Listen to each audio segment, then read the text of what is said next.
Hey guys, today I'm with Julie Justice and we're talking about mental health. So we're talking about in the perinatal period and then in the postpartum period. And we're talking about the differences today between controlled mental health in the birth process and what that could look like, and uncontrolled depression and what that could look like in the birth room. So when you have a birth team surrounding you and a healthy mental space and what that looks like versus if you don't have those things in place and you're just trying to wing it. So let's get to it. What does a contraction feel like?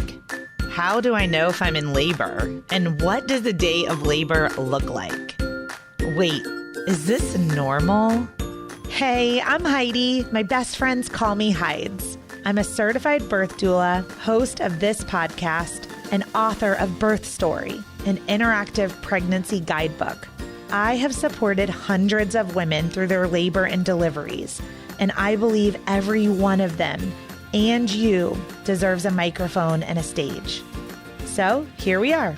Listen each week to get answers to these tough questions.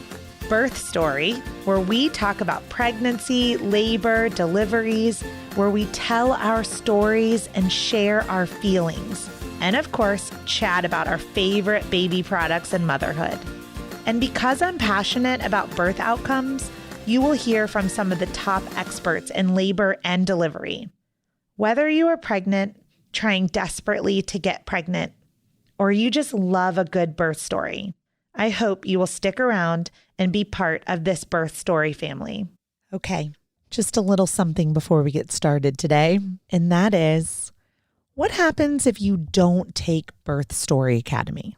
So let's say you're pregnant, that's why you're listening to the Birth Story podcast, and you're preparing for a hospital birth that's upcoming. And of course, this podcast gives you tons of free information, right? But do you really understand the stages of labor? How to know when you're in labor?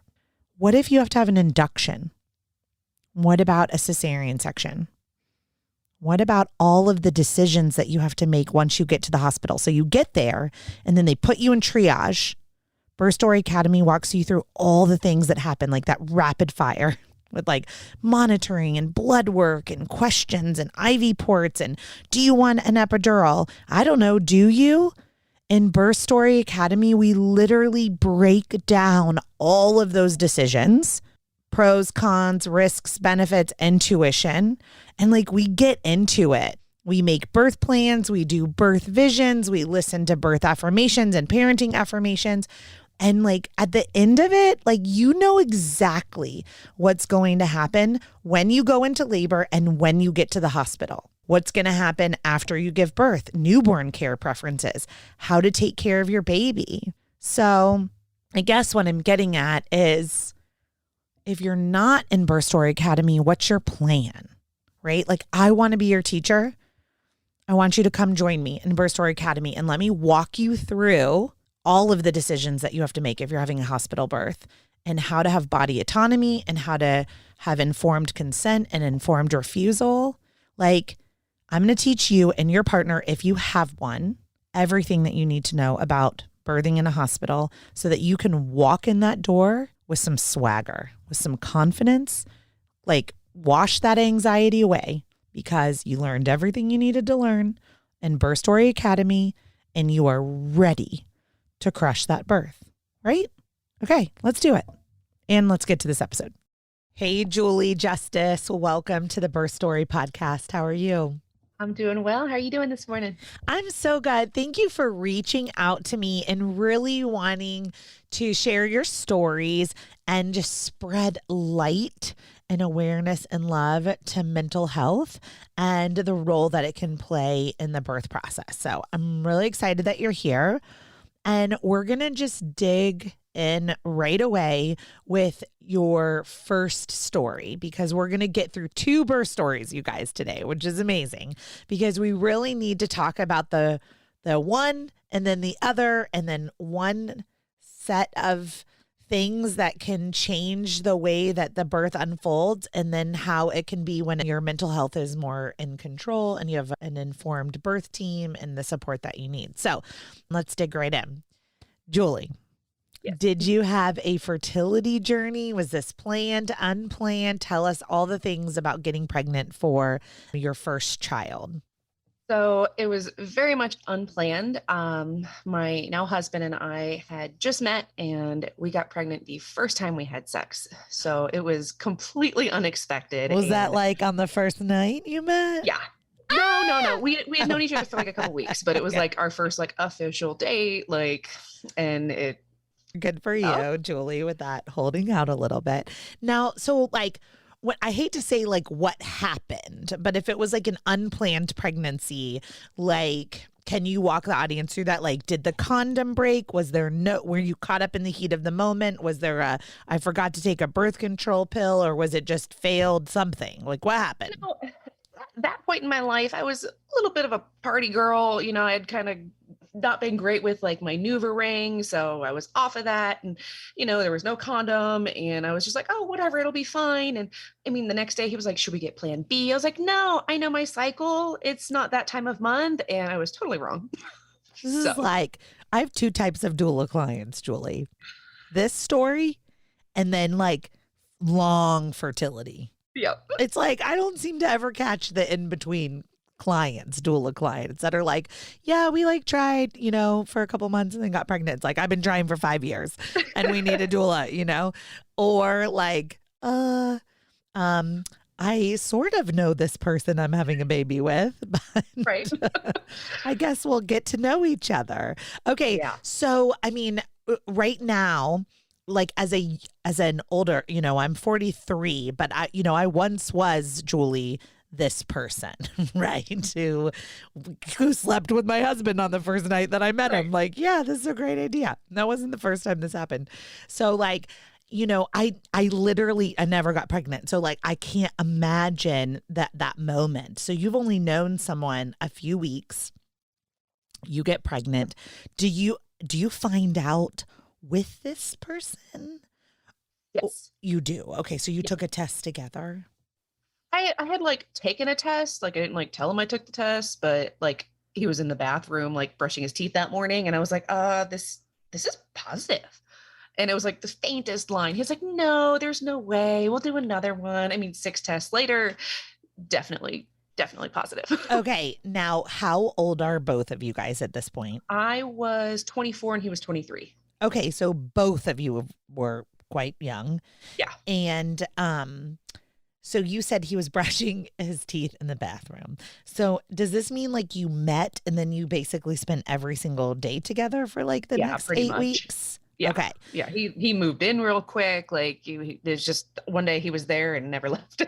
Okay. So you guys met and it was like instantly like gravitational pull. Like this was not like we went on a date, had sex, I got pregnant. This was like gravitational pull. Like I met you, I had sex with you, I need to spend every minute with you. Pretty much. We've all had that happen. And like in my case, I married the person. Right. And it sounds like you did too. So is this okay? I'm like, you did too.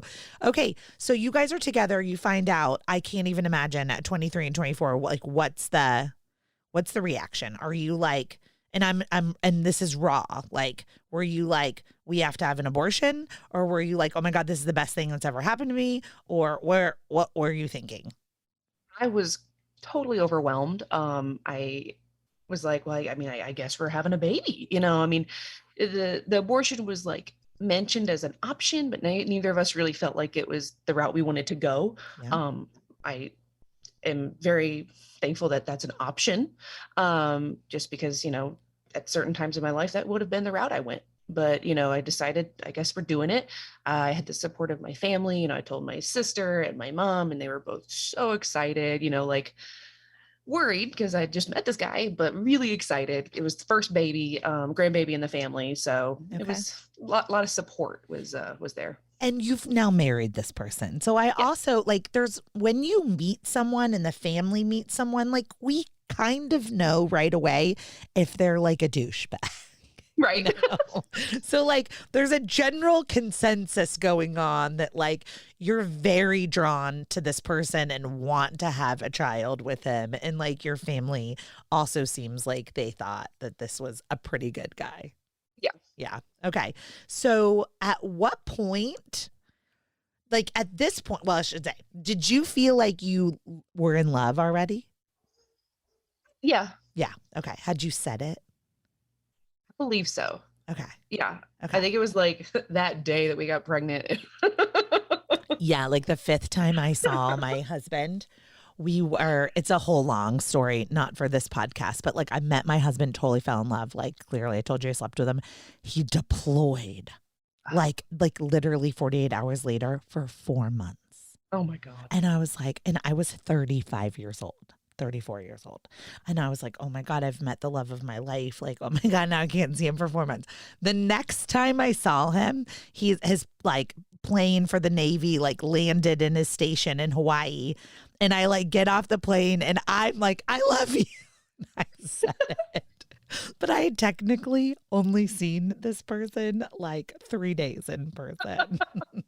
So I totally get it when things Time to let it marinate, you know? Yes. I was like, oh God, I just said it first. I never thought I would do that too. Okay. So you guys are gonna like it sounds like for an unplanned and unexpected pregnancy, it was very welcome. Yeah. And you were excited about it. Okay. Yeah.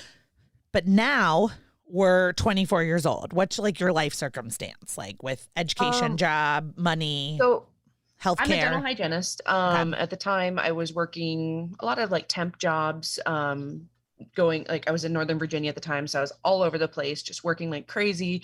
And that was my focus. But that was really all it was. It was So just work and, little partying on the weekends and realizing all that had to stop. And but you had so that was healthcare. yeah, I was still on my mom's health insurance at the time because I was 24. Yeah, Yeah, boom. so I was able to be on there until I was 26. So Okay. I snuck one baby in on her great health insurance. So that was awesome. Awesome. Okay, so now your husband, but at the time boyfriend, is brushing his teeth in the bathroom, and then I guess at that point, are you like, well, just kind of move in because we're having a baby together? Pretty much. Okay. Yeah. I It wasn't love it. really a conversation. It was just like, well, I guess you're here now. Oh my gosh. I love all of the ways in which like marriages and babies happen. Like these stories just are so fun to me. Okay, so let's talk about this pregnancy. So what like are you one of those people that grew up like watching birth on YouTube or like listening to birth stories? Did you know anything about birth? So my best friend had a baby when I was 18 and like I was there for it. I wasn't in the room, but like I was like outside the room, like peeking in and like, so that was really cool. And, my sister was actually doing the program to become a birth doula at the time. So, I've been talking to her about it and stuff. And like, I have a little brother. I remember my mom being pregnant. So it's always been something that's like been around and like a positive thing. It wasn't like a scary thought. So like, I really wanted to try like going the natural route because like, it just felt natural, I guess, Okay. And by natural, you mean like an unmedicated? unmedicated. Okay. Yeah. All right. So how does your pregnancy go? It was rough. I Okay. was just, I think mentally I was just drained. I was depressed. I would, in a new relationship with this guy I don't know. I'm having a baby, it's just all of the things. And I gained like 50 pounds because I wasn't very physically active. I didn't cook at the time. So I was doing a lot of pizza, Chipotle, just eating like crap. So it made me feel so just, ugh. That So Chipotle will get you every time. I swear every time. nothing tasted as good as like a Oh, Chipotle burrito when I was pregnant. love it.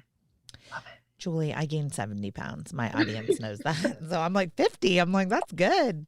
Like you're doing great.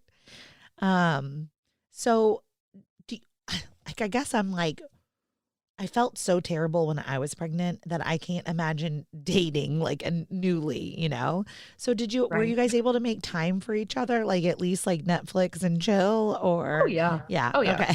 I was like, what does dating like look like when you're trying to like learn someone new, Right. while being pregnant? I know. It was like they say that like that first year of like a baby's life is like the most stressful in a relationship. And I was like, that's when we got to know each other. Like, Mhm.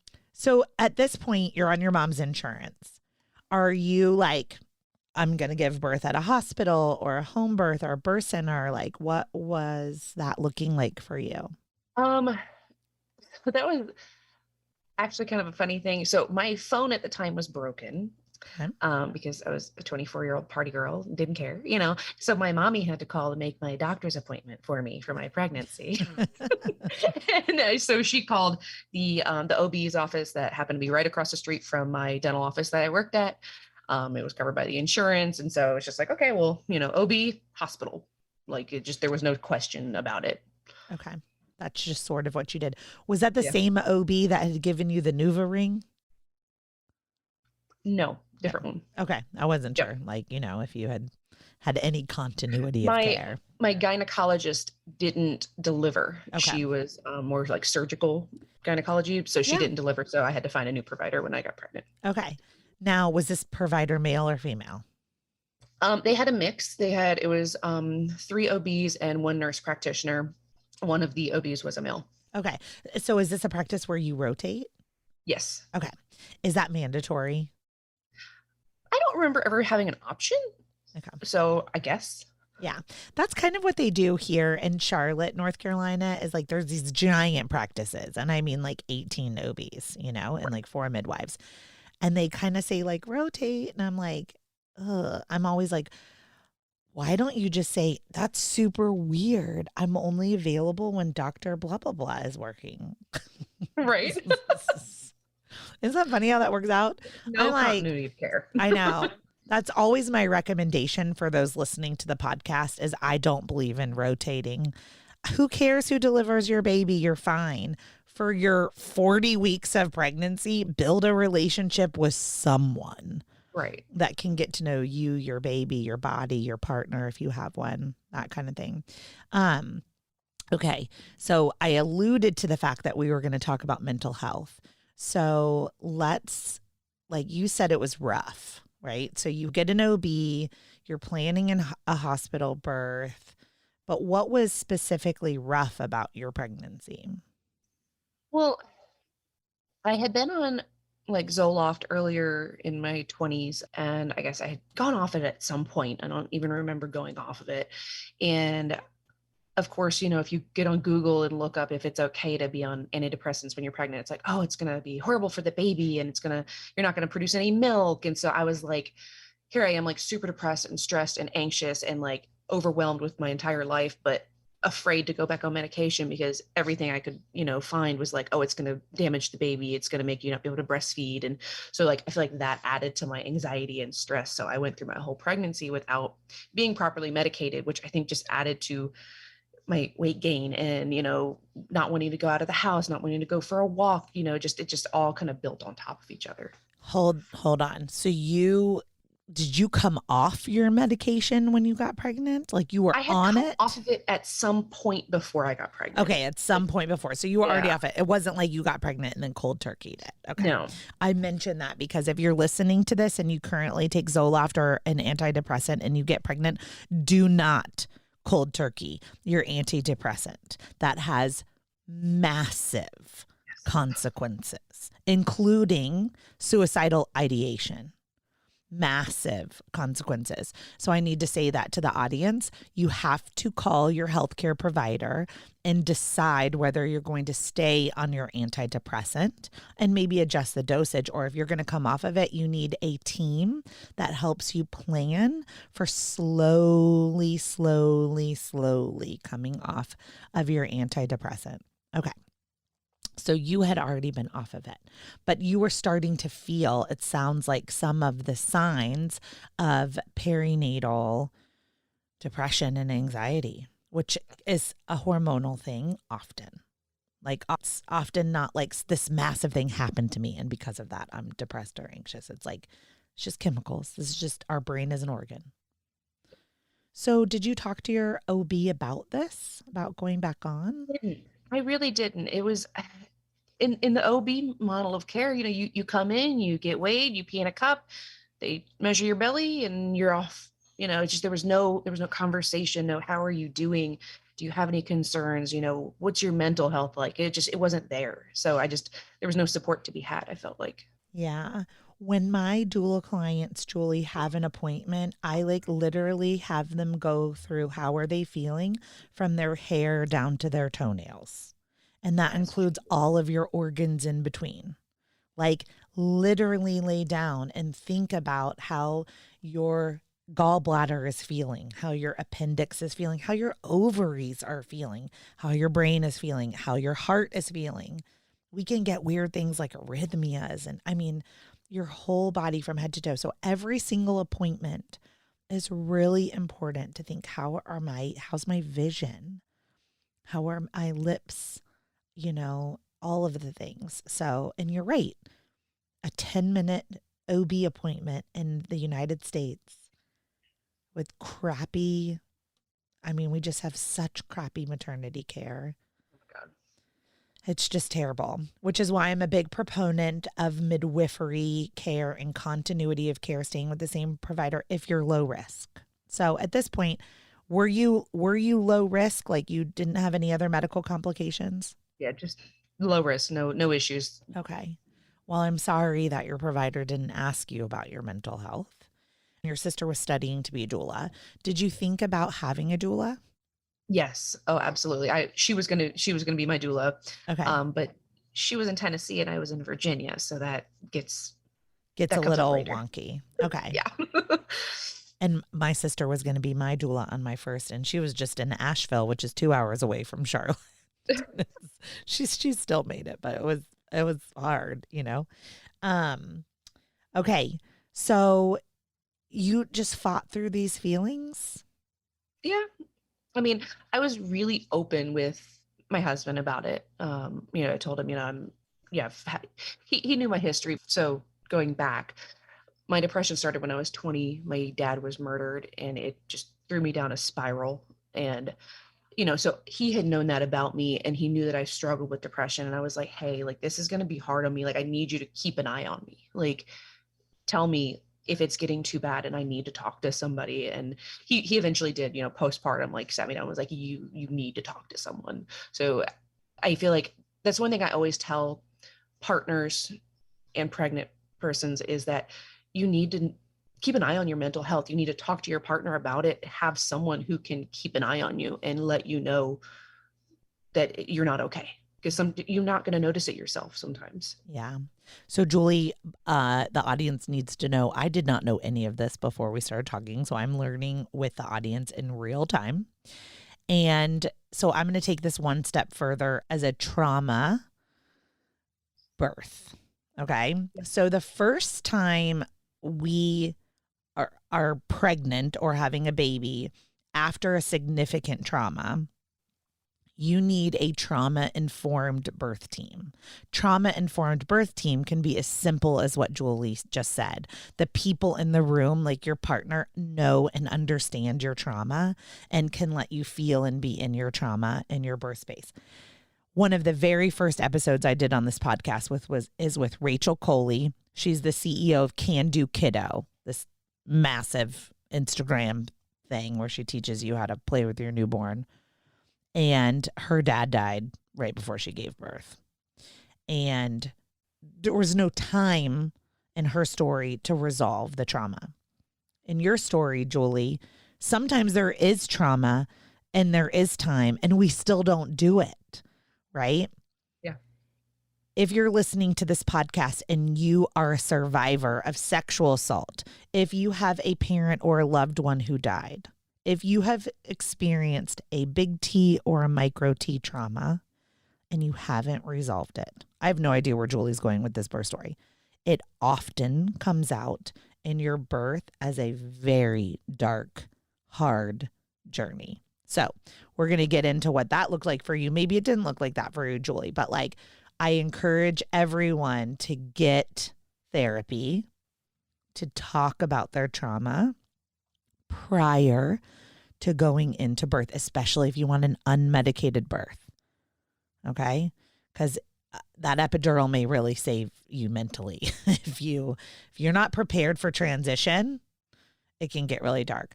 So, Julie, I'm really sorry about your dad. And I just have to ask because you said murdered, not like my dad died of a heart attack. Yeah. Are you open to share about that? Yeah. So it was 2011. I was at work and my mom called me. It was like, you need to come home. And I was like, well, that's weird. She had actually just sent me to this office to help out. She was my manager at the time. And so I'm driving home and my cousin texts me. She's like, I'm so sorry. I just heard about your dad. And I'm like, I have no idea at this point. And so I'm like driving way too fast home. And I'm like, he must have gotten in a car accident. There was a fire or something. And I come in the house and my mom's crying and she's on the couch. My parents are divorced at the time. So that I feel like I have to mention that. Okay. And I was like, what's wrong? And she says, David shot your dad. David was a gentleman my dad rented the basement to at his house. And I was like, well, why aren't we at the hospital? And then it clicked that he was dead. And I mean, I was 20, my sister was 22, my little brother was 13. It was just, I mean, it rocked the family. And then, we had to go through the murder trial and all of that. And it sent me down a really bad place of addiction and all those issues and mental health issues that come from that. And so, yeah, it was a really big uphill battle through my pregnancy. Oh, Julie. Yeah. Man. Was this person prosecuted? Yes. And Yes. are they He in jail? called the police on himself. He was drinking. And my dad wouldn't turn the TV off and he got upset and shot him. And just completely unnecessary, ridiculous. And he called the police and was like, I'll be on the front porch when you get here. And yeah, he was sentenced to 50 years. I mean, he's an older gentleman, so he'll pass in prison. Yeah, sorry, it just got really deep. Well, I'm gonna doula you. Have you forgiven him? Yes. Okay. Yeah, it was his one friend in the world. Yeah. He killed the one person who cared about him in the entire world, and it sucks that that's what he has to deal with. Yeah. Took me a long time to feel that way, but it's just I don't have the space in my life, mind, heart to hate someone. Yeah. I'm not like now I'm crying. I too am a trauma survivor. And I asked you that question because the only time, God, it just really got emotional, but the only time that we're truly free is when we forgive. Yeah. And that plays a role in our birth. So my work partner and I specialize, as one of our specialties, is as a trauma-informed birth team. This is something that we do, and we create space and experts around our clients to help them with their trauma and to help everyone in the room understand their trauma so that they have the freedom to surrender and let go in the birth process. So here you are, and all these things are coming up about your past, and you're not on your medication, and you haven't appropriately gone to therapy to deal with your trauma. Not at all. And you're about to have a baby. Yeah. So I understand when you say like it was now I understand when you say that it was just a really hard pregnancy. Yeah. But health-wise, you remained healthy. Yes. Okay. So as we get to the end of pregnancy, how did you know, like, I'm going into labor? Or how did you know you were in labor? Well, I had a membrane sweep at 39 and 2. Had some cramping. I went to the chiropractor the next day. My chiropractor made a joke about, are you ready to have this baby? I'm going to give you the adjustment that's going to make it happen. And that was Wednesday. And Thursday morning, I woke up and I was like, my stomach hurts. I was like, I don't know. It's weird. It's weird. It hurts. But, I was like, I'm not 40 weeks yet. First moms go late. There's no way. So I get up, I get dressed, I go to work. I see patients all day. I remember around like 10 in the morning looking in the mirror and I was like, wow, my belly's dropped. Like it's low. I was like looking at a picture from the day before and that day and it was totally different. And I had stomach and back pain all day. And like, I remember my patients, they're like, are you are you in labor? I was like, there's no, I'm not. It's just a little soreness. It's fine. And then finally after work, I was like, I might be in labor.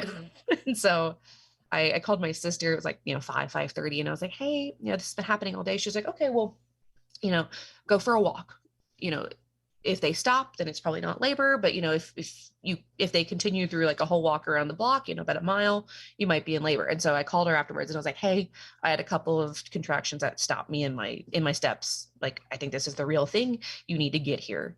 Meanwhile, it's a 10-hour drive from Tennessee to Virginia. She was planning on flying up later that weekend. And so she was like, all right, well, I'm going to get in the car.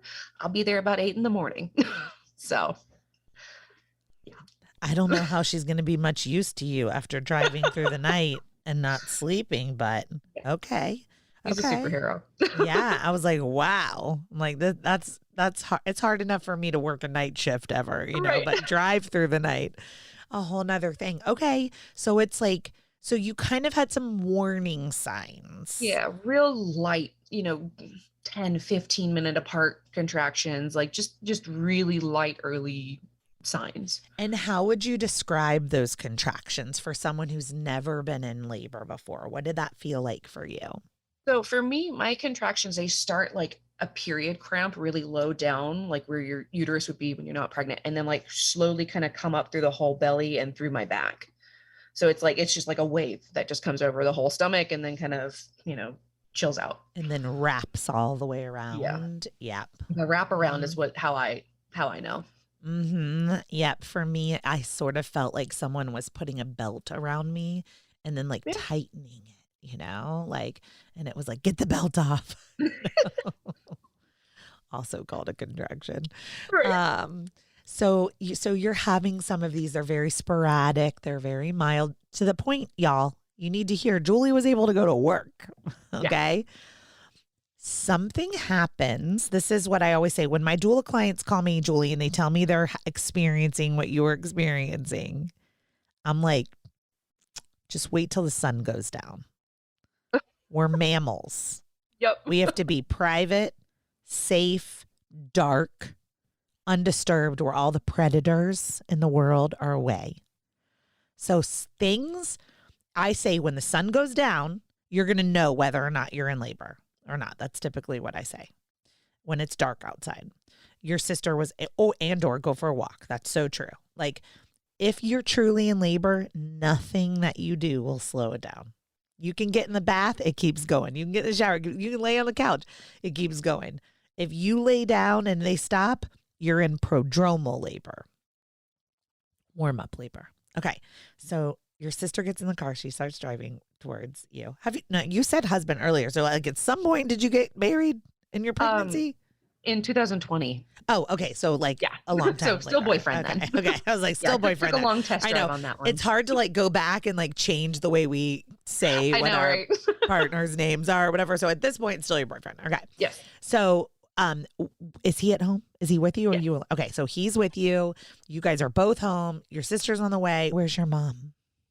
So my mom's at her house. She lives like 20 minutes from us. Okay. Did you plan for your mom to be part of your birth experience? Yes. Okay. Yes. It was going to be my boyfriend at the time, my sister, who was going to be my doula, and my mom.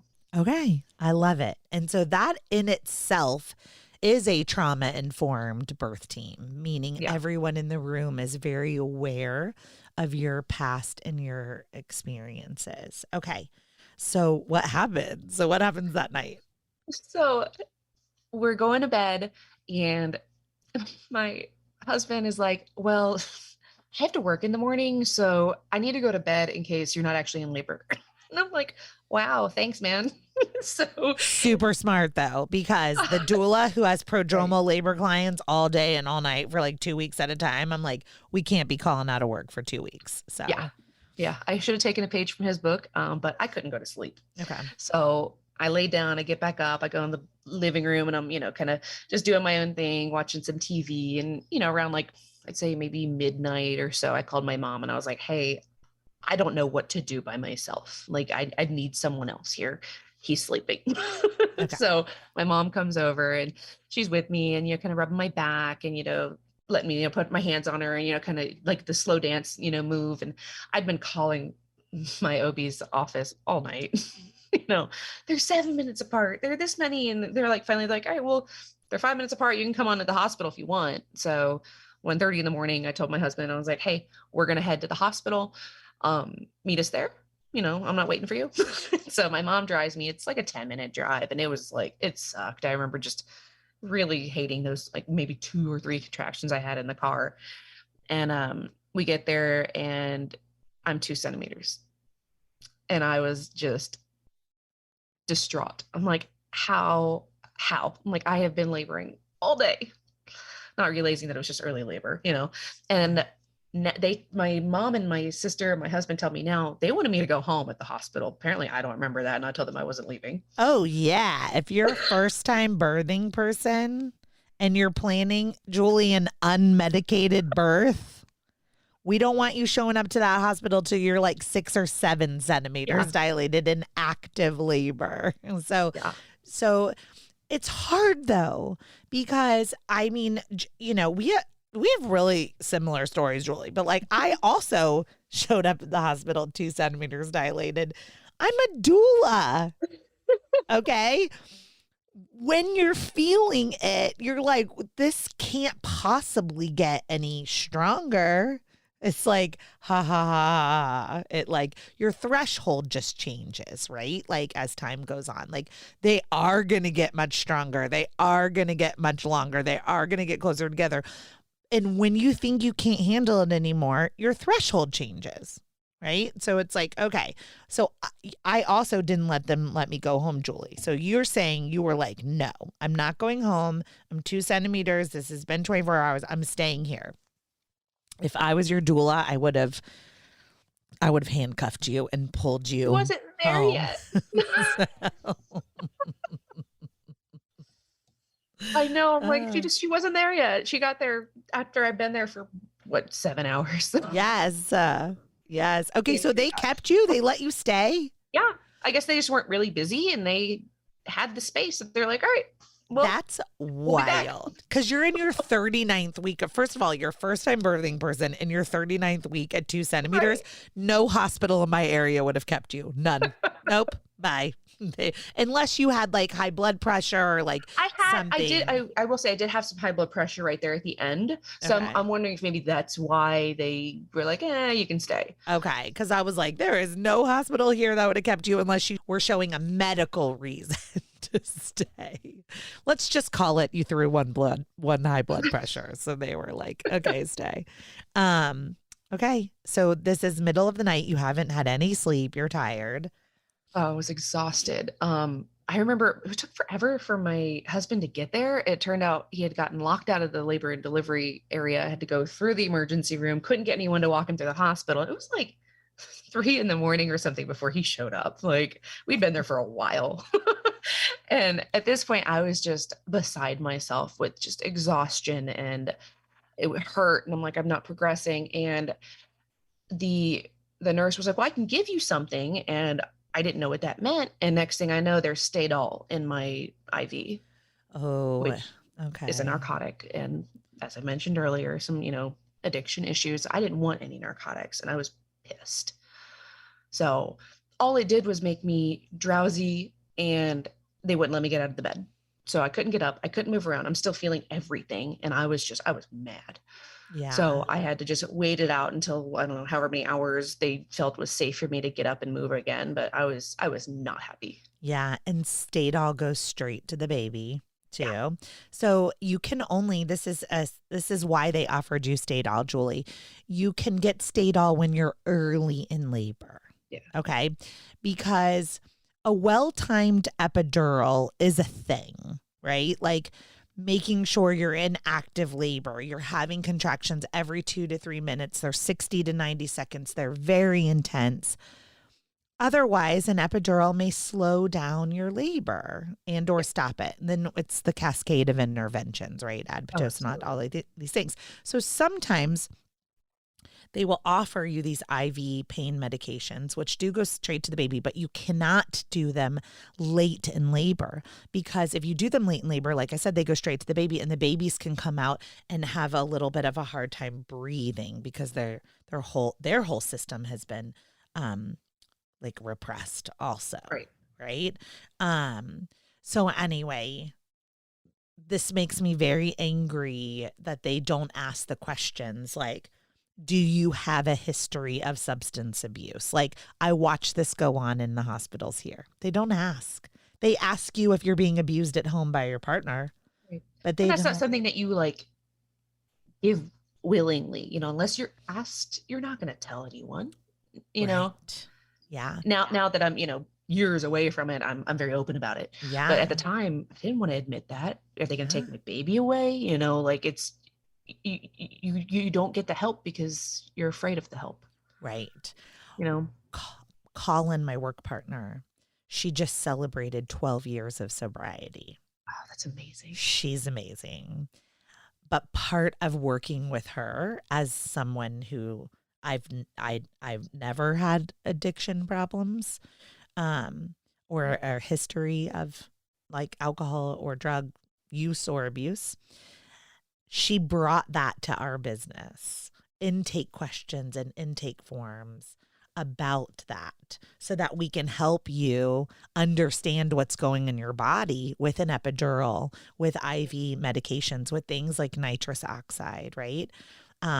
Is so important. And unless you're a trauma-informed doula or an abuse-informed doula or an addiction-informed doula, a lot of support persons don't even know to ask these questions. You don't know what you don't know. Yeah. But the fact that you were given Stadol without informed consent just sets me on fire. So it's taking advantage of a 24-year-old who they're just not willing to get to know you. And again, that goes back to continuity of care. If you had had the same OB for 40 weeks and developed a relationship at some point, Julie, you might have opened up to that person. Yeah. And then it would have been in your chart. So dang. So you get whatever. I know that was a long rant, but I want people listening to know to find someone safe to speak up to. Especially if there's a history of substance abuse in your past. So you get whatever, it's in your body. You get IV Stadol early on. How'd it make you feel? It didn't do anything. It just made me drowsy, and it didn't help with the pain, and it just made me mad that I couldn't get out of the bed. And so I was like, you tell me what time I can get out of this bed and I'm getting out. Yeah. Like, I know I need to walk. I know I need to put pressure on my cervix, get this baby down. Because at this point, they're like, well, we're going to send you home if you don't progress. I'm like, well, how am I supposed to progress in the bed? Yeah. Like, exactly. Hello. Exactly. Okay. Yeah. So what'd you do? So finally I get out of the bed and I took walks around that labor and delivery department, and I did squats on the wall and just everything I could. And finally I get back and they check me and I'm like 3.5 centimeters. And they're like, all right, boom, you're in, let's do it. Progress is progress. Around that time, my sister had gotten there. She started supporting me. And I think I got checked into my like labor and delivery room, like 9:30, 10 o'clock in the morning, something like that. Oh, after no sleep at all. Yeah. I'm so sorry. Yeah. I'd been up since 6 o'clock the morning before. Worked all day, labored all night. I was tired. Exhaustion. Yes. What everyone listening, there's so many things to learn from you, Julie, but what everyone listening needs to learn is, like you said, take that play from your husband's playbook. Go to bed. Yes. Go to bed until you think that your pain threshold is like an 8 out of 10 and they're every 2 minutes and they're 60 to 90 seconds and there's zero break in between. Sleep. Go to bed. Okay. So your sister gets there, the doula. Yay. Okay. I'm dying to know how this unfolds. Okay. So I really got a lot of comfort from loud music, like country music. And so every time a contraction would start, I'd kind of like, gesture over to my, my husband or my sister, and they'd turn the music up, and I'd, kind of dance and, just back and forth, sway my hips. My sister would do double hip squeezes, little pressure on my lower back. And so we got through most of the day. And then, I can't remember the exact times, 3, 4 in the afternoon or so, I was 5 centimeters. and not progressing, Oh, or so my boo, OB told me. Julie. I was like, Yeah, that's so much I progress know. Now I know. for a And so first she's like, time we should birthing really, person. yeah. She's like, we should break your water because it's going really slow. It'll speed things up for you. Oh no, she So did I'm like, not. okay.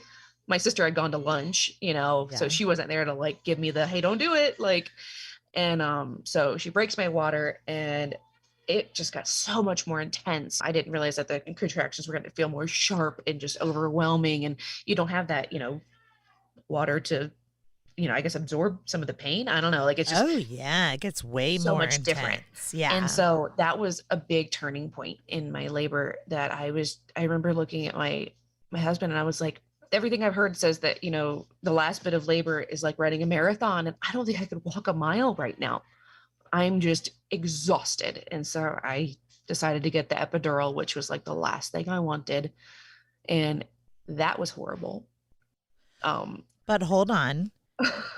I would venture to say, if I had been your doula, that an epidural was a tool that Yes. you used Yes. for exhaustion, Yes. That's not exactly. pain, so Yeah. that you had a chance at having a vaginal birth.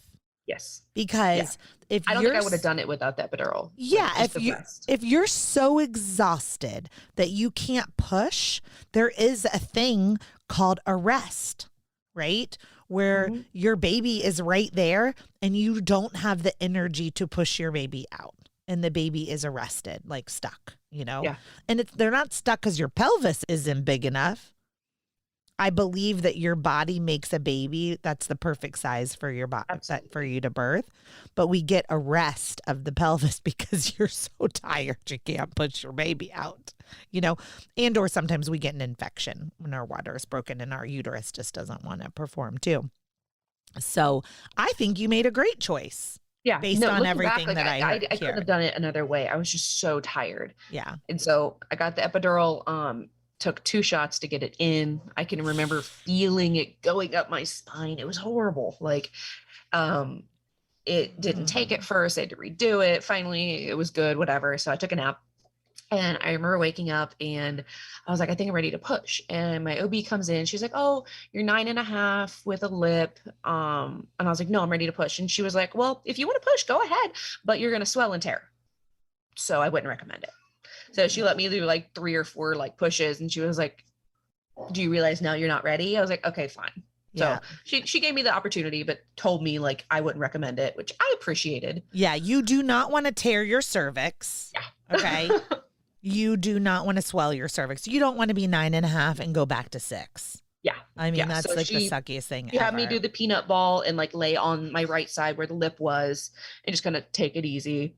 So yeah, I will say as far as OBs go, this specific provider I birthed with was great. She wasn't the one who was in triage with me. I do have to say she was great. Yeah. That is really important. She's not the one who broke my water. Oh, because they changed shifts. Yeah. Yeah, they changed shifts. I will say that she did the right thing, though. If you have a vaginal exam and we find out you are not 10 centimeters dilated, and because cervix doesn't actually dilate in a perfect circle, you guys. It right. dilates a little up to the left corner and the right corner and the bottom. It's like it's malleable. Okay.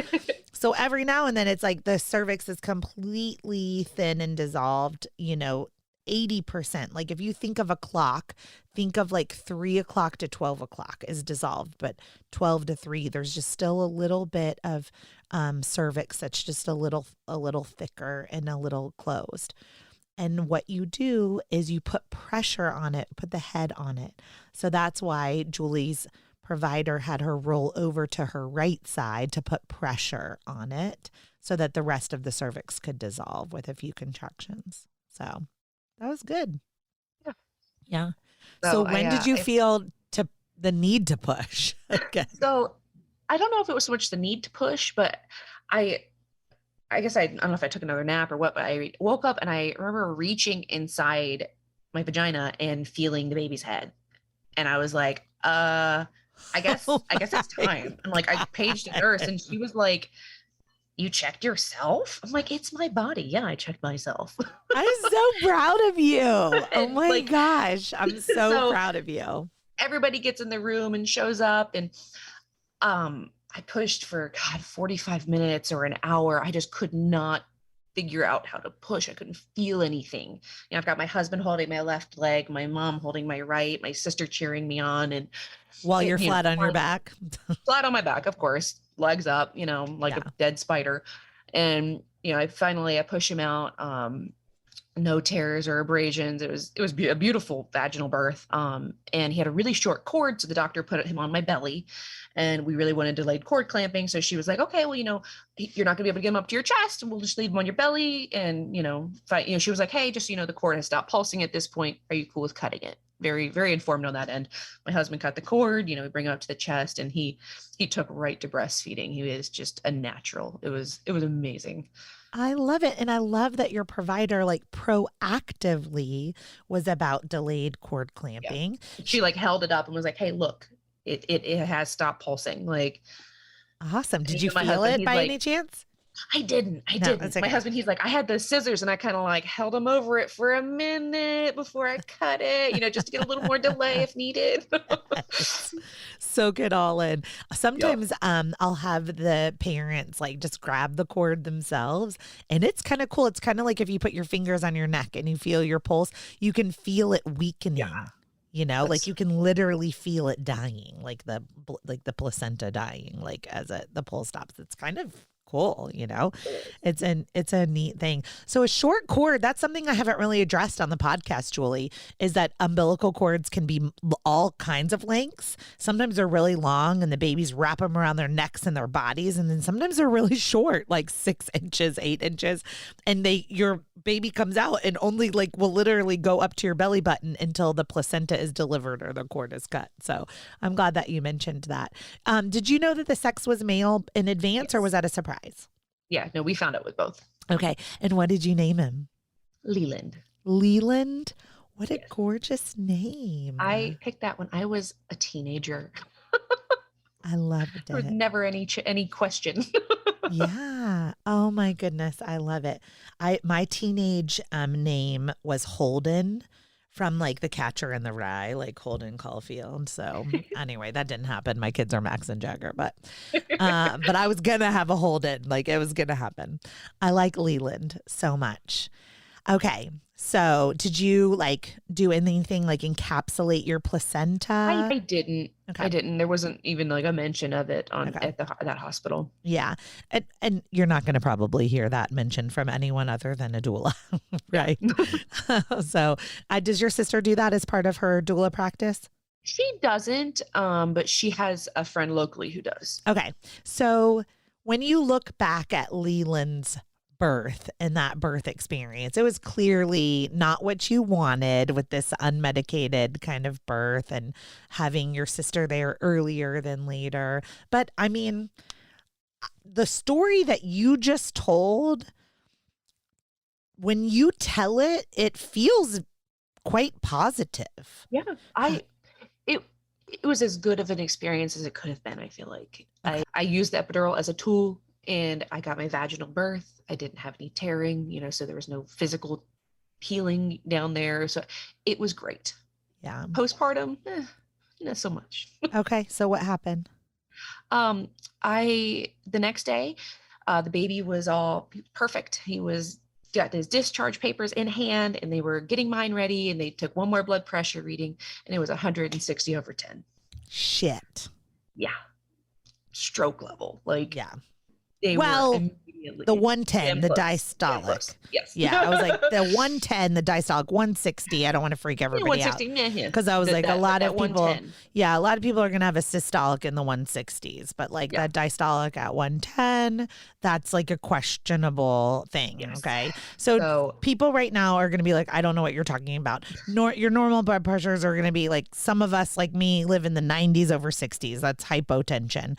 Then you're going to have hypertension, which is like 145 over 90 or above, right? Everybody else is going to kind of fall in the middle, 110, 120, 130 over 60, 70, 80 kind of thing.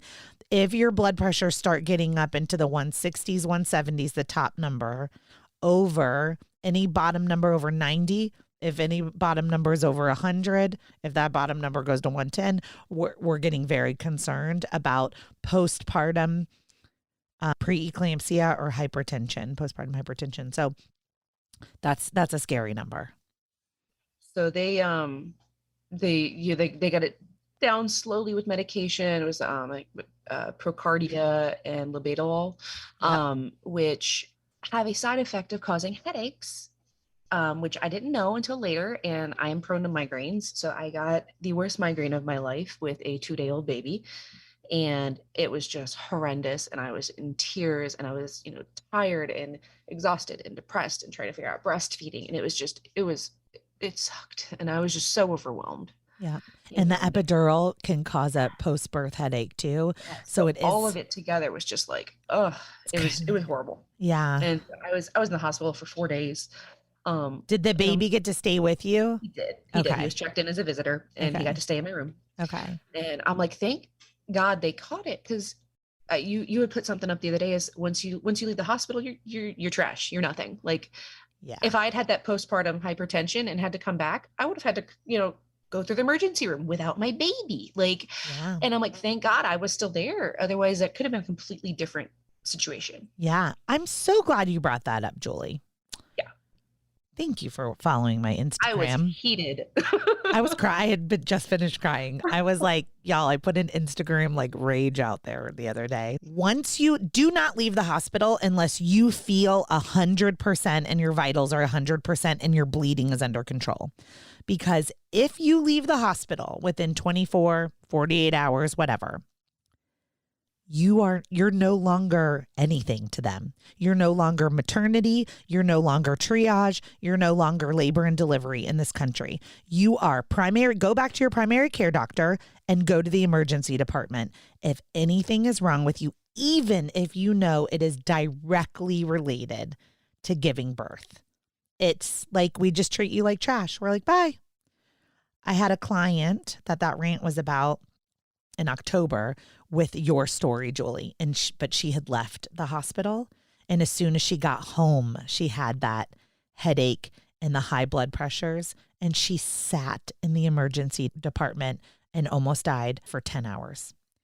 Okay. Then last week, or it was like 2 days ago, my client, 10 days postpartum, started hemorrhaging, bled through a pad in an hour, bled through her shorts, and they wouldn't see her, sent her straight to the emergency room. So, Julie, they caught you. Don't leave the hospital, y'all, without a set of vitals and your bleeding checked like the second before you walk out the door. Because if you walk out that door, your pregnancy's over. They don't care about you anymore. They'll only treat you in the emergency room, and that fires me up. So anyway, I'm glad you got checked in. So you were there for 4 extra days being treated with these medications. Yeah. And I will say, I am thankful that I was able to use the lactation consultant on staff at the hospital for that 4 days. Yeah. That woman, godsend. She was there every time he was hungry. He had a little bit of a latch issue, so we got that fixed. And I mean, I had a 26-month nursing journey with him, and I don't think it would have happened if I hadn't gotten that extra little help for those days. So finding the positivity in it, that's that. I finally got discharged on day 4, and I remember getting home and sitting on the bed with this brand new, beautiful baby and just crying, like, what am I supposed to do?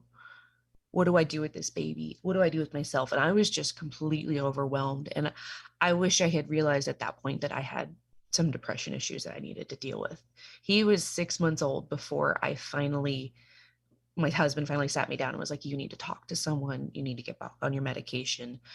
And I did. And it just totally changed everything. I was able to enjoy the baby and enjoy everything. I just feel like I missed out on so much of his infancy because I was so sad. Okay. Did they not do a screener at your postpartum visit? They might have. It was more about, are you ready to get your IUD? Yeah. Okay. Thanks. Bye. Yeah. 4th trimester, meaning the 3 months after you give birth, it is critical to screen yourself for postpartum depression and anxiety, it is critical that our medical providers screen us. It is critical that your doula screens you. So anybody listening, you better print those screeners for postpartum depression and postpartum anxiety off the internet, off of the Googles, you know? You were on Zoloft before, Julie. Did you go back on Zoloft or a different medication? Yeah, I went back on Zoloft. Okay. I don't take pharmaceutical advertising, but I would if Zoloft wanted to pay me to talk about Zoloft on this podcast, because that's how much of a fan I am. I'm as much of a fan of Zoloft for postpartum as Glennon Doyle is for Lexapro on the Untamed podcast. Okay. She even wrote a song about her Lexapro. But Zoloft has saved so many of my clients' experiences, their life, their relationships with their child. It is a very powerful medication that, when used appropriately at the right dose, can make you feel better. Yeah. What dose were you on? 50 milligrams. Yeah. Didn't take much. Yeah. Very low dose. Yeah. You can go all the way to 100 or more. So 50 milligrams once a day. How soon did you start to feel better after taking the medication? I think I got a little placebo at like a week, just knowing that I was going to feel better. But, within a month or so. Okay. Which is awesome. Do you still take it now? So I had discontinued it at some point again. And then I actually got put on Celexa when my son was maybe 3 or 4. Okay. I had just realized again, I was overwhelmed and sad and just all of that. And getting on that again just re-kicked my life into, drive again. I, went back to school to finish to further my dental hygiene degree, finally got married, we decided to move to Tennessee. So it really just fixed everything. So closer to your sister? Yeah. And my mom's here too. Oh, okay. I love it. Okay. Because at the time your mom was 20 minutes away from you, and she moved a little bit before my son turned 1. So now everyone's together in Tennessee. Yeah. Oh, that makes me so happy. Okay. Well, I know that you have another child, because when you reached out to me in March, you had said that you had just given birth and that you wanted to tell that story. So let's jump ahead and get to your second birth story. 6 years later, right? Yes. You're married. You're on the correct medications. You're living in an environment where you're surrounded by support. And did you plan this pregnancy? We did. Good. I will say, I blame the doctors and nurses from my first postpartum for making me wait so long. They told me at the time, kind of going back real quick, you will absolutely have this issue again of the postpartum hypertension, and you'll probably have a stroke. I don't know if we'd recommend that you have another baby. It scared the crap out of me. And I was like, well, I guess I could never have any more kids because my body just doesn't handle pregnancy well. And I'm going to have postpartum hypertension, and I'm going to have a stroke, and I'm going to leave 2 babies by themselves. And yeah. No, this is a placenta thing. Yeah. Yeah. Now that I've done the research, I understand that. Okay. And it's individual. Yes. And it's not guaranteed that you have it one time and you have it again. So. Yeah. Horrible that they told you that. Horrendous. And not evidence-based. Not at all. Not medically sound. I don't even have a degree, and I know this. Right. Okay. So anyway, I'm sorry that you got scared. So what changed your mind? What gave you the power to be safe to try? I think we just finally, one day I was like, I just turned 30. I want one more baby. Like, I always said I was going to be done by the time I was 30, whatever. I don't know why that number mattered, but I was like, let's do it again. My husband was like, let's do it. So, we got married in December. I got my IUD out in January, checked with my provider then back in Virginia that the medication I was on was safe. She was cool with it. We get to Tennessee. I got my pregnancy test positive in July the 1st. So a couple months of trying. Took a little time for my cycles to regulate, I think. And then decided that I really wanted to do midwifery care instead of OB for this, this pregnancy after, I had read every book I could, anime, everything. And been listening to podcasts, yours, of course, your book. And I mean, I just listened to anything I could. And I was like, I'm ready. Like, I got this. Yeah. And Tennessee is like the place, right? Because that's where like anime's the farm is. Yes. And like I have a cousin who delivered there. I wanted to do it, but it was just too far away. Yeah. And Danny Williamson is there too. She was the first doula to like work as a doula in Tennessee in the hospital system. And now she's a nurse practitioner that runs an integrative practice. But she's got a very cool story about being like the first certified doula working in Tennessee. So you're in like the place for birthing and midwifery care. Did you stay on your medication during this pregnancy? I did. Like I said, I had talked with my OB who took my IUD out. I had talked with my psychiatrist back in Virginia. I had gotten a new psychiatrist once I got to Tennessee, discussed it with him. I thought he was supportive. That comes back. And I saw an OB for my confirmation sonogram. She also told me it was a good idea, healthy mom, healthy pregnancy. Like just the mental health is just so much more, I think, understood now and accepted and seen. And research, tons more research in those 6 years. Yeah.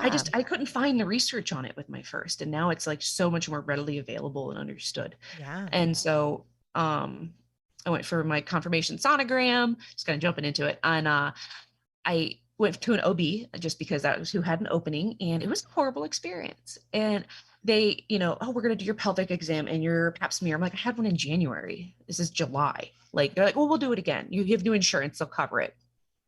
Surprise. It's all about money. And she's like, well, we'll get you scheduled up for your sonogram. I was like, no. That's the only reason I'm here is for that sonogram. Like, we're going to be doing that today. Look at you advocating for yourself, Julie. Well done. I was prepared. I had all my questions. I was going to ask her about, how she could support me in unmedicated labor. But, I realized like 5 minutes in that I was not going to be there for long. I just wanted my sonogram and wanted to leave. And I mentioned to her the hypertension, and she was like, oh, well, we'll deal with it if it comes up. Okay, whatever. I had a meeting virtually with the birthing center later that day for the midwives. And I think it was an hour-long virtual appointment, and they discussed everything. How do I view my birth going? What do I want? How's my mental health? How did my last labor and delivery go? They recommended that I take an 81 milligram aspirin every day to lessen my chance of the hypertension being an issue. Exactly. I'm like, look at that difference. Like the OB didn't even mention that.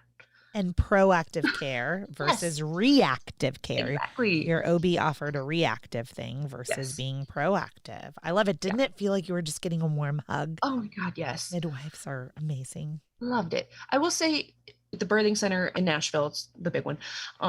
They do have a lot of providers. So you do cycle through them, but at every visit, they had read my notes. They knew everything that I talked to the last midwife about. So it was like I'd seen them before, So that was really comforting.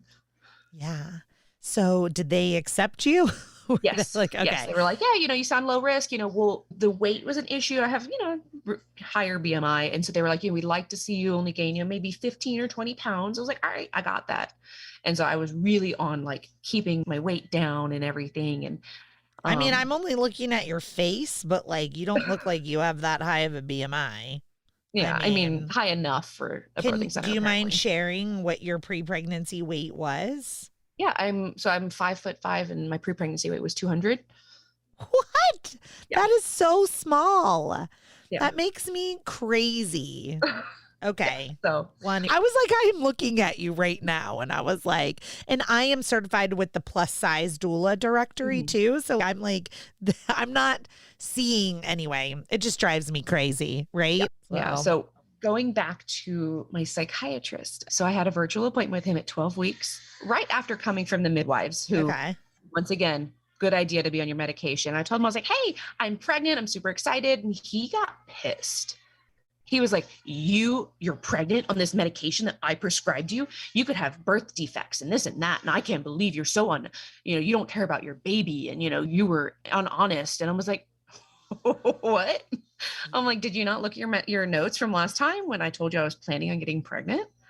And he dismissed me as a patient. and told me I needed to find someone else to write the prescription for me. Good for him, because he's uneducated and you just needed I to be was with someone like, else. And guess who can write you good that riddance. prescription? Your midwife can write you that prescription. So I was like, wow. And I, of course, like contacted the higher ups for him and was like, this is completely unprofessional and like belittling. And it was ridiculous. Yeah. So, I mean, and all I can think is maybe that provider had one experience with something, right. and it's not correlated. Oh, sorry, it's correlated, but it wasn't causation at all. Right. And so, we never know what someone's history is, but the data is there. And if your medical team and your medical provider think that it is safe for you to continue on your antidepressant, then you can make the choice to continue on your antidepressant. There's a lot of risk benefit analysis going on. And yeah. Yeah. So good for you. Okay. So then you continue on like with this amazing, like planning your unmedicated birth at the birth center. And how does that go? The prep went amazing. I was physically, mentally getting, ready. And I went for my gestational diabetes screen and I failed by 3 points. No. Right at the cusp. Right at the cusp. So like 143. Yeah. Literally. Just right there. And so I went, I did the 3-hour and they set me up in a beautiful room and I took a nap and I failed. Okay. And my fasting failed, was perfect. Yeah, you quote, mean? Yeah, exactly. Yes, by failed, so my fasting was perfect. My 3-hour was perfect. The 1 and 2 hours were high. And so they sent me to see an endocrinologist and he looked me in the face and he says, I'm so sorry. You've been misdiagnosed, but you've been diagnosed. Damn it. Now I'm high risk and I'm risked out of the birthing center and I have to deliver in the hospital. And I was so bummed. And you couldn't just take your sugars every day and kind of like prove it? That's what I did. I did my sugars every day. I never got a high reading. Oh man. They were completely controlled My diet. Heart and he was like, I am so sorry. It's like he put it in my medical notes that he was like, she doesn't have gestational diabetes. I had gained 12 pounds at 30 weeks. Yeah. Oh my God. I was so healthy. So it sucked. I'm not a sugar eater. So my body wasn't trained for sugar and carbs. And so when I had that big drink, that's how he described it. He was like, of course your body didn't go through the sugar because it's not used to it. Right. Yeah. And it just spikes, and it takes more insulin and there's just a little bit of a delay there. Oh, that just makes me so sad for you. So in my area, some of the birth centers, the midwives have rights at the hospital. Yes. So did you get to stay with your midwives? I did. Oh, so it's the same practice. They just deliver in the hospital. So I was like, all right, cool. I'm still going to get midwife care. That's great. So the fact that you get to stay with, again, the continuity of care and you don't have to also change providers, like that just gives me a little bit more peace because we can have a birth center like birth at a hospital. I do it every day. That's what my job is, So now you're in the hospital, but you have the same midwives. How this time did you know that you were in labor? So I woke up about 3:00 in the morning on March the 3rd. I was 38 weeks and 5 days. And I had that lower stomach pain radiated up through my stomach and through my back. And I was like, is that a contraction? It's like, there's no way. I get up, I go pee, I lay back down. I have another one in a few minutes, 7-10 minutes. I was like, okay, well, I'm going to keep sleeping. I learned this time I'm going to keep sleeping. So I keep laying down through them around maybe 4 or so. I was like, okay, I need to get up. Went into the living room. I didn't want to wake anybody up. And my son had to go to school. My husband, he's still asleep. I'm like, let him sleep. So I was like, if they keep going, I'll alert everybody around 6 a.m. So 6 a.m. comes. I send my sister a text. I woke up, my son for school. I, of course, sat there and cried. This is the last time I'm going to hold him as an only child, all of that. And I told him, my mom's going to be there to get him off the bus. I'm going to probably have the baby that day. I wouldn't be home. And so I walk in, take him to the bus between contractions, not too bad yet. And, I forgot to mention for this birth, I had 2 doulas, my sister Jenny and her friend Natalie, who's also a prenatal masseuse. So I've been getting prenatal massages through her, which was amazing. Oh my gosh, so I love it. I was like, I'm going to have all the support. Yeah. The hospital was allowing your partner, a doula and a support person. So I was like, done. Like, you don't need another both doulas. And so, so your mom got the boot for the massage therapist. She did. Yeah. And I was like, I have heard enough birth stories of people not being comfortable to labor, like with not knowing if their kid's taken care of. Yeah. I was like, I need you to be with him. Yep. And that way I won't have to worry about him at all. So 100%. We're again, goes back to the mammal thing. Yes. When we know our young are taken care of, we're good. We can go into labor. Yep. So we decided my sister and Natalie would show up around 10 or so, so I was like, I went and I laid back down in my bed and I closed my eyes between each contraction and they laughed at me. I had a laundry basket filled with clothes and I would lay on my left side and put my right leg up on the laundry basket. Perfect. And then get up, have a contraction, lay on the other side, put my leg on it, just trying to keep my pelvis open while relaxing. Julie, next time there's this thing called a peanut ball you can buy for $10 on Amazon. I was going to buy it, but I thought I had more time. Wait, what, on that note, what week gestation were you again? 38 and 5. 38 and 5 and 39 and 2. So you know that you go give birth early. I just don't cook them all the way. Apparently. Yeah, exactly. No, they're plenty cooked. Trust me. So Jenny and Natalie showed up around 10, 11, they continue to just support me, laboring on the back porch. I did a lot of time sitting on the toilet, just letting my pelvic floor relax. I got in the bathtub. I've got, jets in my bathtub and like all the windows were open. It was just beautiful and relaxing. And it was a nice day out. We had the windows open. It was just serene and beautiful and everything I had pictured. And around 2:00 in the afternoon, I started to change. And I was like, I need the epidural. I need to go to the hospital. I'm done. I'm over it. I don't want to do it anymore. And sounds of course, like transition. Yeah, of course, 2 doulas. They're like, okay, we'll get the bags packed. Don't worry. Meanwhile, I've got this huge snack bag I've been packing for weeks because I was like, I'm going to eat at the hospital. I'm going to do my thing. So we get all that in the car. I'm waiting for my mom to get here. They had sent her to the grocery store to get a bunch of stuff. So she's not there yet. But I'm like, I have to see my mom before I go. Yeah. I have to know she's here for my son, And so she shows up around 3 p.m. And I'm like, y'all, get me in the car. I'm ready to go. We have a 50-minute drive to the hospital. Are you like shaking or vomiting or pressure in your butt? Nothing like that. Okay. No, just very intense contractions. Yeah, just very intense. Finally, about 3:30, we're in the car. I mean, we are pulling away as my son's bus is pulling up because I didn't want him to see me in that much pain. He had seen me in the morning. There were like light contractions, but I didn't want him to see me like that in it. Primal. And yeah, exactly. And so I had a TENS unit on my lower back, which was amazing. In the car. My husband luckily has an SUV, and as dangerous as it might be, I was on my knees, like leaned over the back seat. Nope, that's the method of choice. You couldn't have told me to sit down if I had tried. Put the seatbelt around the birthing person, y'all. But yeah, right. Hands and knees in the back seat. Yep. Right. So Jenny, my sister, is in the car with me. My husband's driving. Natalie's following us in the other car. She's got my, birth ball and all of that. We've got towels in the car just in case, 50 minutes to the hospital. My husband's just going. And so my sister tells me that my vocalizations changed a lot in the car. And she's like, I thought we were going to have that baby on the side of the road with how you sounded. Yeah. She's like, it completely changed, your stomach shape changed, like the baby fully dropped, like it was on. And so we get to the hospital and I get out the car and I just start bawling. I was so happy to be there because I was like, it's like mentally, I just needed that next step, And so you made it, the stress of like, Yes, I'm not going to have this baby on the side of, I-40, like. And so we go in, they have you check in through the emergency department for some reason. And the woman is trying to talk to me in the middle of a contraction. And she's like, what's the last 4 of your social? And I screaming at her for everyone to hear.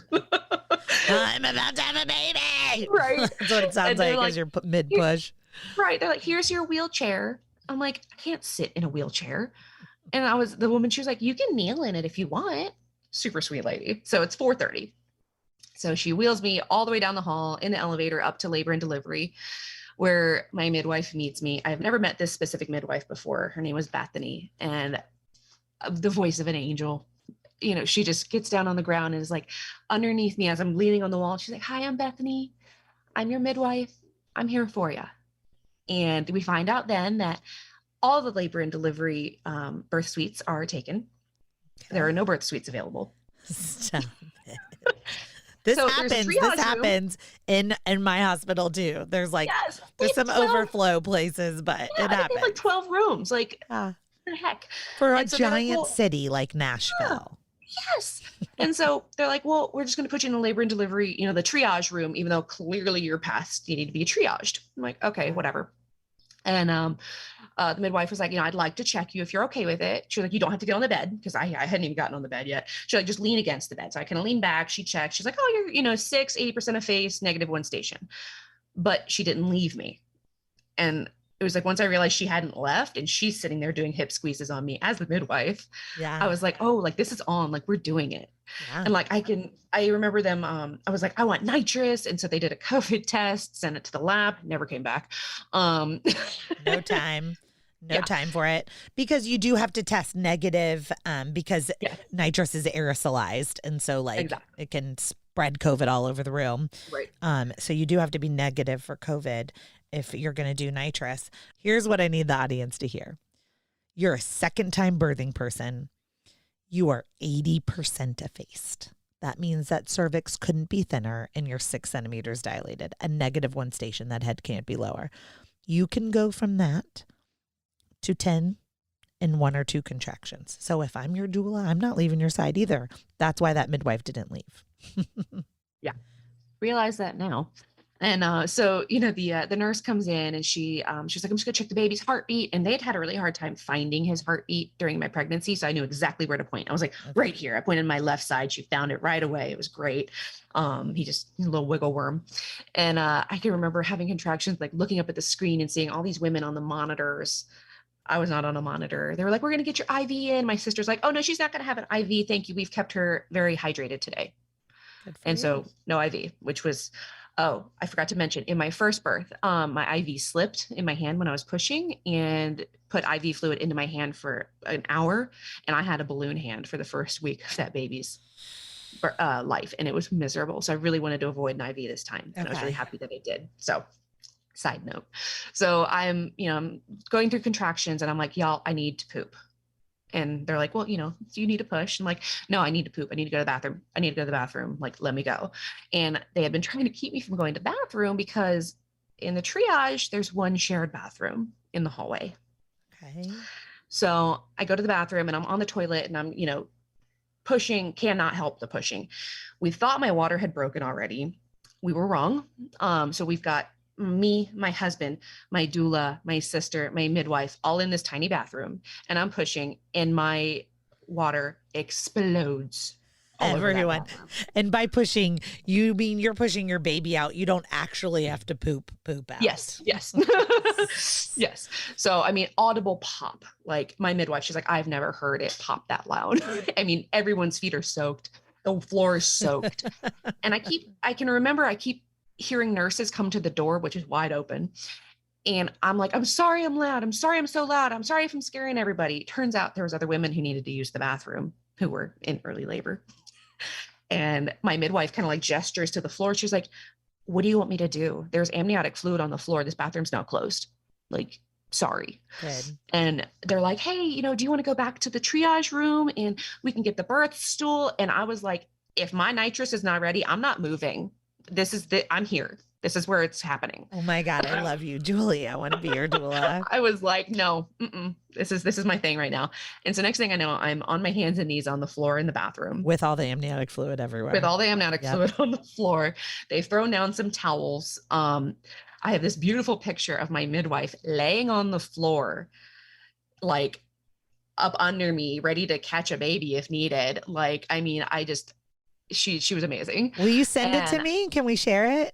Absolutely. Oh my gosh, I sent it to her. Awesome. She was like, can I have that? Like, yeah, I love it. A good midwife will say, I can catch a baby anywhere. Yeah, that's what they had told me. They're like, I can catch that baby any way you want. And so I'm, leaned up on on the floor, kind of leaned up in the corner of the wall on my husband, who's in a squatting position, poor thing, this whole time. It was like 10 minutes, but whatever. His legs were tired. He tried to stand up at one point and I was like, what are you doing? And he's like, my legs hurt. I was like, so sit on the ground. So I'm, feeling like full fetal ejection reflex. I have no control over this. I'm screaming, get this baby out of me. I'm going to tear in half, those poor women in triage that day. Like, and so I, once again, reach my hand in my vagina and I'm like, is that the baby's head? And she's like, yes, you're feeling the baby's head. So I just kept my hand there and pushed and guided it out. It was total instinct. And his head came out and shoulders slipped right through the midwife's hands onto the ground on the towels. Oh, I love it though. Nice and safe though. Yeah. And I picked him up and I brought him to my chest and long cord, short cord. Okay. Tore and exploded. Oh my God. You ripped it. I ripped it. So now, but it's so hard because it's instinct. It's just blood. Instinct. Yeah. I mean, it looked like a murder scene in that bathroom. A lot of people don't know that you can tear the cord if you do that. Yeah. Oops. So my midwife, out of just pure instinct, just grabbed the cord stump and was like, I need a clip. Yeah, I need to clamp this so you don't bleed out. She held that thing as tight as it possibly could, and we clamped it. And I mean, he was perfect. No tears, nothing, and it was great. Oh wow, yeah. Julie, what a fun, amazing, fascinating birth story, and it's very redemptive. Yes, too. So much between empowered versus unempowered, the right birth team versus not the right birth team. And even though you had this little diversion from birth center to hospital, you used your voice to get all of the things that you wanted. And you had the right team that's willing to catch your baby on the floor in the triage bathroom. Oh my gosh. I love it. Yeah. You are amazing. Thank you so much for telling your stories and being on the Birth Story podcast today. Thank you for listening to Birth Story. My goal is you will walk away from each episode with a clear picture of how labor and delivery might go, and that you will feel empowered by the end of your pregnancy to speak up, plan, and prepare for the birth you want, no matter what that looks like. Okay, I have a really amazing discount for you guys with anjahealth.com. So it's ANJA health.com. They are my exclusive partner for cord blood and tissue banking. If you've listened to episode 88 of the podcast, where I interview the CEO, Catherine Cross, all about cord blood and tissue banking and the 1,000 questions that I had. My child has cerebral palsy from a birth injury. I cannot go back in time. It is one of my greatest regrets. So I partner with Anja Health because I'm so passionate about cord blood and tissue banking, and I really want to teach you guys all about it. Code Birth Story gives you the biggest discount that there is available, and they are committed to Birth Story always being the biggest discount. So right now it makes your kit only $20, which essentially covers shipping. So it's $180 off with code Birth Story. So please consider cord blood and tissue banking. Look at anjahealth.com. Again, it's ANJA health.com. And if you are going to bank your cord blood and tissue, then please use code Birth Story so you get the biggest and best discount that is available.